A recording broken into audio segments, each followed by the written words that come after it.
descobrir-ho amb la nutricionista Romina Polo perquè ens ajudi a entendre per què tenim aquesta necessitat de sucre fins i tot després de menjar. O si aquesta és la causa. Bona tarda, Romina, com estàs? Benvinguda. Hola, molt bona tarda a tots. Molt bé, moltes gràcies per deixar-me participar. Romina, a mi això em passa sovint i crec que ens passa a molts i moltes, no? Jo puc estar pensant que estic planíssima, he menjat massa, he menjat molt. Llavors ve el cambrer i diu allò de tenim una crema catalana, un colat de xocolata, i jo dic sí, una mica de foradeta encara queda. Entra la gana, de sobte.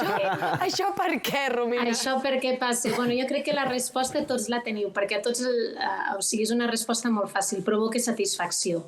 Llavors, amb el sucre el que fem és sobretot alliberar molta dopamina i la dopamina és una de les que ens causa més satisfacció. Per això sempre tenim aquell foradet, no? Encara que estiguem tips, que dius, ostres, és que no m'hi cap més, tendim a buscar aquell moment placenter. I això és el que ens provoca aquesta addicció al sucre. També penseu que a nivell de papil·les gustatives són les que en tenim més de lo que detecten el sabor dolç. Llavors també és aquella sensació de que acabem un àpat. Em sembla que un dels vostres col·laboradors ho parlava, de que després del salat jo necessito menjar dolç. Sí. Perquè és el que pot ser emmascarar aquella sensació de salat i llavors dius, o viceversa també, no? De dir, estic molt embafat, necessito alguna cosa salat, perquè són les papil·les gustatives que més tenim i som més capaços de detectar.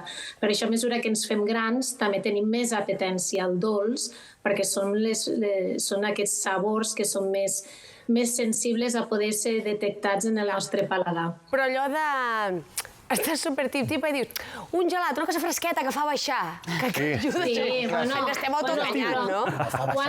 Sí, perquè ens fa baixar, perquè la primera sensació és molt placentera, a més el fred ens fa aquesta sensació de que ens tanca més la boca de l'estómac i per tant ens dona la sensació que ens permet digerir més ràpid, però quantes vegades també després hem pensat massa que m'he menjat aquest gelat o massa que m'he menjat aquestes postres.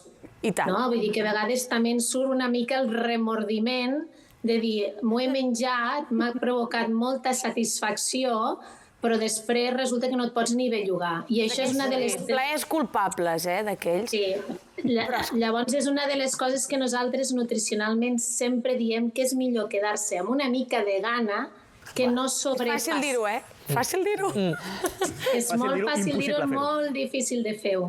I Romina, aquell punt a la nit, de necessitar aquella miqueta de xocolata o allò dolç a l'acabar, això és perjudicial i per què passa? A veure, això jo voldria ser una mica ara equilibrada, és a dir, si fem, per exemple, una onça de xocolata perquè tenim la costum, no és perjudicial. Els aliments no són ni bons ni dolents, tots depèn de la quantitat que en prenem i també amb quina funció ho prenem. Si jo tinc la costum de cada dia, després d'un sopar amb una hora prudent, prendre'm una onça de xocolata o prendre una petita quantitat de dolç, no és perjudicial. El tema és quan jo, per exemple, me'n vaig a dormir i començo a pensar, em comença a agafar aquella ansietat, no agafo el son, m'aixeco, vaig a la nevera, començo a buscar i no aniré a buscar restos de o d'enciam, de bròquil. No, mira, no, anirem a buscar algo dolç. Llavors això ja no és un problema de si tinc gana o no, sinó és un problema d'ansietat. Si això és puntualment, que dius, és que passa una mala època, hem de ser conscients de dir, jo per què estic ara picotejant? Perquè realment tinc gana o perquè realment tinc aquesta angoixa, aquesta ansietat i necessito omplir aquest buit que tinc? I com es pot controlar això, Romina? Hi ha algun aliment que puguem menjar a la nit que dius, és que si menges això quedaràs saciat i ja no tindràs aquest antull de dolç? A veure, en principi el que recomane és que dintre el que cap, com que és molt el que diem, la teoria és molt fàcil, però el que seria la pràctica és difícil, sempre si en cas de que tenir aquest antuny de voler picotejar alguna cosa és una fruita, que també em sembla que ho han comentat aquí, alguns fruits secs, un iogurt, o sigui, no anar a atacar a la brioixeria, a el que seria tots els productes més grassos, perquè a més... La xocolata sí o no? La xocolata, en principi, no, perquè és sucre. Oh! No m'ho diguis, això, Romina! El sucre i els greixos, perquè si és xocolata a partir d'un 70% o un 80%, et podria dir que que és el que us deia abans, una onça després de sopar, una onça és un trosset, doncs no arriba a ser perjudicial. O sigui, petites quantitats de dolç no és dolent. El problema és quan nosaltres ens tornem addictius o que suplim els nostres problemes psicològics amb el que seria el tema de menjar. Això se'n diu hiperfàgia nocturna, que a més també és un síndrome nocturne que pot a vegades anar influït tant en trastorns d'alimentació com en trastorns de son. Hi ha gent que no pot aconseguir agafar el son i el que fa és anar a la nevera i el que en diríem fer el típic atracón.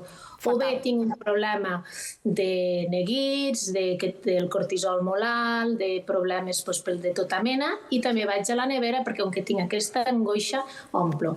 Llavors, parleu ara en 5 minuts per fer així una visió. Cal detectar per què fem aquesta conducta. Si és una conducta de forma crònica, sí que tenim un problema, però si és un dia puntual, doncs el que us aconsellaria és això, prendre una peça de fruita, un iogurt o uns fruits secs. Gràcies, Romina. Una abraçada. Molt bé, gràcies a vosaltres. Adéu, Romina. Només una mica.